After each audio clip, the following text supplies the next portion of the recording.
Welcome to Mega Machines. I'm your host, Tony Saragusa, a.k.a. The Goose. And if you love heavy metal, this is the show for you. I'm talking colossal construction equipment, not the type you can find in any local hardware store. And in between stories, I'll be chewing it up with this guy right here. But before we do that, let's see what's coming up next. In the next hour of Mega Machines, we'll catch up with a whale-scaled ship as it benches more than 1 billion pounds. It's very difficult to describe. It's bigger than anything else we've moved. It's bigger than anything else that's been built. It's huge. We'll plow ahead with one of the world's largest tractors. Look, no hands! We'll see what's shaking with this tough nut. It's hard to describe what it looks like. It kind of looks like a scorpion with a long tail. We'll sink our teeth into solid steel with a ship-eating machine. You got a chip on your shoulder, you can take your frustrations out on whatever you happen to be working on that day. It's great. I love it. And we'll fulfill a pyro's fantasy with these fire-breathing beasts. You probably wouldn't want to lean up against it and have your lunch. You'd probably be sorry. All that and much more coming up on Mega Machines next.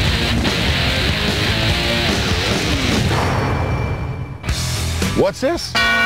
It's the sound your jaw is going to make when you see our first machine. Leading off Mega Machines, we're boarding one of the largest lifting devices on the planet.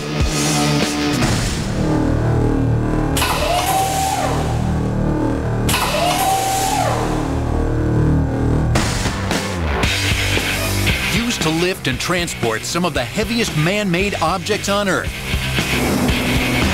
The Blue Marlin semi-submersible heavy lift transport vessel is one of the only ships in the world actually designed to submerge its deck as much as 49 feet below the sea. Powered by 17,000 seahorses and capable of cruising, fully loaded, at speeds up to 11.5 knots. It stretches a ship lane squeezing 735 feet long, 206 feet wide, and boasts a ship-swallowing 120,000 square foot deck area.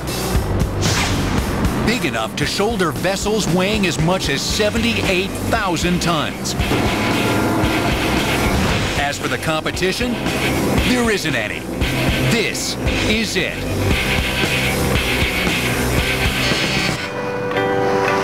It's difficult to describe the Blue Marlin because it's a ship, but it does extreme things, mega things.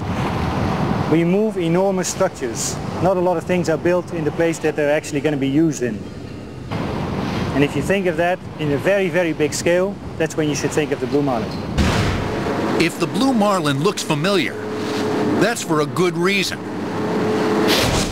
This was the very ship that picked up the stricken USS Cole. One of the most famous cargoes for the Blue Marlin was the USS Cole. After she was attacked and blown up, the Blue Marlin was contracted to bring the vessel back to the States, to Pascagoula, for repairs. It was quite a challenge considering the size of the vessel and all the domes, the propellers, that needed some modification to the ship. But at a mere 8,000 tons and 505 feet long, the USS Cole is a shrimp compared to this. The newly constructed, 423-foot tall, 1.3 billion pound, yes, billion pound, Thunder Horse oil platform. Blue Marlin's job? To lift and transport Thunder Horse from a shipyard in South Korea to its eventual home off the coast of Corpus Christi, Texas. But this is no ordinary lift. Oh no, this is literally the largest single cargo lift ever attempted. What makes Thunder Horse unique is that it is right now the biggest platform that has been transported ever on a ship of this nature. This is a new generation platform, 60,000 tons. So far it's the biggest floating production platform in the world. It's very difficult to describe. It's bigger than anything else we've moved. It's bigger than anything else has been built. It's huge. The first step in the process begins the night before the big lift. Blue Marlin must submerge deep enough to clear the bottom of Thunder Horse's hull. The principle of this ship is that we fill the ship with ballast.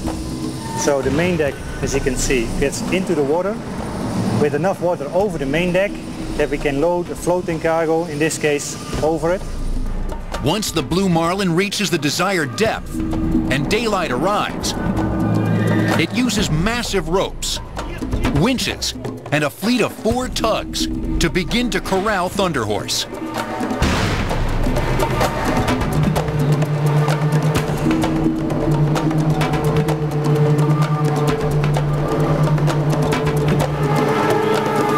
This 361-foot-long platform must be precisely positioned above Blue Marlin's submerged deck. How precise? Literally miss the mark by the length of your finger, and you'll have to start all over again.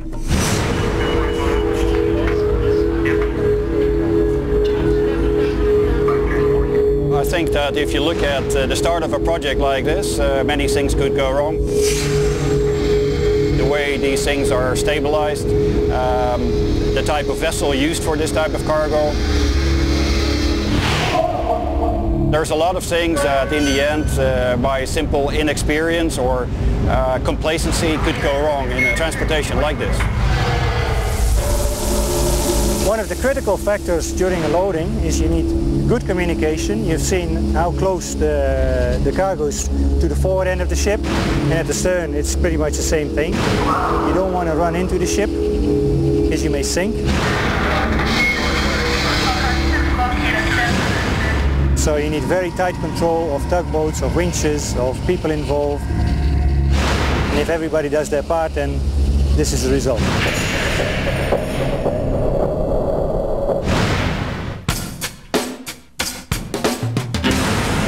It takes 12 hours to complete the lift, followed by a 60-day voyage to Corpus Christi. Sounds long, sure, but consider this. It's twice as fast as the traditional method of towing with tugs. And that means a huge lift to an oil company's bottom line. Well, ultimately, the end result of this project is a production platform somewhere out in the Gulf of Mexico producing oil. Every day that platform is producing oil. Earlier, it generates additional revenues for the company that owns it. Blue Marlin is a mega machine because she's the biggest heavy lift transport vessel in the world. It's mind-boggling. It's absolutely a milestone in the history of our company.